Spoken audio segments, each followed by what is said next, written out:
بسم الله الرحمن الرحیم. راځو نن د مایکروسافټ افیس پروګرام باره کې خبرې کوو چې مایکروسافټ افیس پروګرام کې موږ سره کومې خبرې دي. صحیح شو. زه راځم فرست اف آل چې کوم دی باید تاسو یاد ولرئ چې مایکروسافټ افیس کې لومړنی کوم پروګرام دی هغه مایکروسافټ ورډ دی.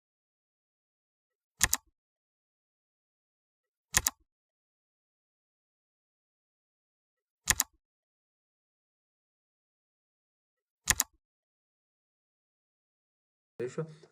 دلته مایکروسافټ ورډ دی دا د ډاکومنټ رائټینګ لپاره استعمالیږي یا ډاکومنټیشن د لیکلو لپاره استعمالیږي. دا موږ چیرته استفاده کوو؟ دا چې کوم دی موږ رائټینګ لیټرز د لیټرز په لیکلو کې استفاده کوو. همداسې اپلیکیشنز چې کله موږ لیکو یو چا دپاره یا چا دپاره سی وي جوړوو او همداسې چې کوم دی ریپورټس چې کله موږ چا دپاره جوړوو دې دپاره موږ سره مایکروسافټ ورډ استفاده کیږي. دې کې تاسو کولی شئ چې ایډیټینګ وکړئ یا فارمیټینګ وکړئ یو ټیکس یو لیکلو دپاره. صحیح شوه. مطلب یو لیکل درسره دی او هغې کې تاسو ایډیټ کوئ یا ښکلی فارمیټ یا ډیزاین ورکوئ. او بل خبر دی کې ښه خوبي دا ده چې دې کې تاسو هم ټیبل هم رسمولی شئ یا په منظم ډول سره دې کې خوندي کولی شئ. دا څوک یوز کوي، یوز کولو والا چې کوم دي اکثر سټوډنټان دي، هغه شاګردان چې پوهنتونونو یا مکتبونو کې وي او هغوی ځان دپاره یو څه شي جوړوي نو مایکروسافټ ورډ استفاده کوي. اکثره اداراتو کې چې کوم دي د مایکروسافټ ورډ څخه استفاده کیږي. همداسې چې کوم دی افیسز کې هم استفاده کیږي. معنی ته چې اکثر اداراتو کې د دې څخه ګټه اخیستل کیږي.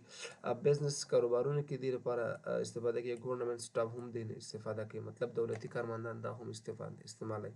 ښه مثال یې داسې دی کله چې ته غواړې یو سی وي جوړه کړې نو هم په مایکروسافټ ورډ کې جوړوي چې دا به انشاءالله موږ په آینده کلاسونو کې وایو.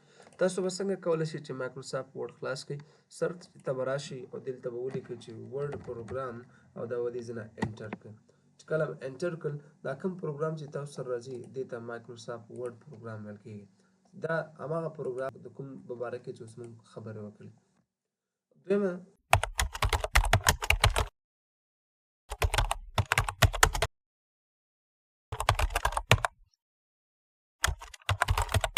یا دویم پروګرام چې کوم دی دې ته مایکروسافټ ایکسل پروګرام ویل کېږي. مایکروسافټ ایکسل پروګرام چې کوم دی دا موږ ته د ډیټا لپاره استفاده کیږي. همداسې چې کوم دی کلکولیشن یا محاسبې لپاره استفاده کیږي او بل انالیسس لپاره استفاده کیږي. انالیسس دی تشخیص کول د خپل ډیټا یا پلټنه کول. د کلکولیشن یا محاسبې تر ټولو مهم او غوره پروګرام چې په مایکروسافټ افیس پروګرام کې دی دې ته ایکسل ویل کېږي. ایکسل ته ایکسلنټ پروګرام وایي ځکه دا ډېر ښکلی خوندور پروګرام دی. په دې کې تاسو کولی شئ چې کریټینګ ا ټیبل یو ټیبل ځان دپاره رسم کړئ، همداسې یو سپریډ شیټ ځان دپاره واخلئ. صحیح شو. او بل کلکولیشن پکې کولی شئ او د هغې د لارې تاسو کولی شئ چې فارمولې استفاده کړئ. بل د دې تر ټولو ښه خوبي دا ده چې تاسو ځان ته فاینانشل ډیټا یا چې کومه مالي ډیټا درسره وي هغه دې کې ډېر ځان ته منظم کولی شئ. او بل سیلریز که درسره وي هغې ته مطلب تاسو پیدا کولی شئ چې کومه های سیلري ده، مطلب تر ټولو غټ معاش د چا دی، تر ټولو کم معاش د چا دی، همداسې چې کوم دی نارمل معاش هم پیدا کولی شئ. او بجټس چې کوم دی که چېرته بودیجه اعلان شوي وي نو هغه دې ځای نه څه کولی شئ تنظیمولی شئ. دې کې موږ چارټونه او ګرافس هم رسمولی شو. د ګرافس لپاره تر ټولو مهم پروګرام چې کوم دی هغه مایکروسافټ ایکسل پروګرام دی چې تاسو پکې ګراف استفاده کولی شئ. اکثره یوزران چې کوم دي د دې اکاونټنټ هغه کسان چې مالي محاسبې کوي یا بانکس کې کارونه ترسره کوي هغې دي د دې یوزران.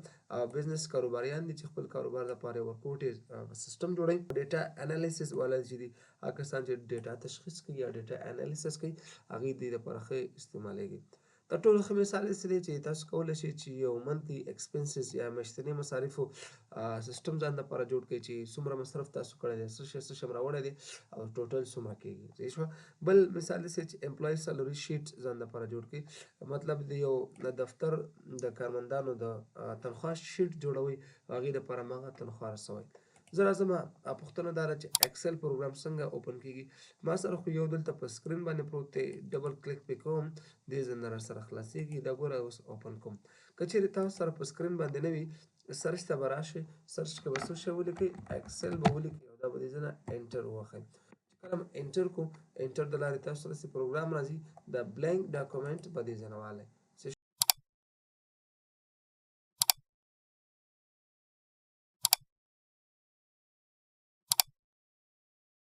پروګرام چې دی هغې ته مایکروسافټ پاور پوینټ پروګرام ویل کېږي. مایکروسافټ پاور پوینټ پروګرام دا موږ ته سره د پریزنټیشن لپاره استفاده کېږي. پریزنټیشنز څنګه تاسو جوړولی شئ؟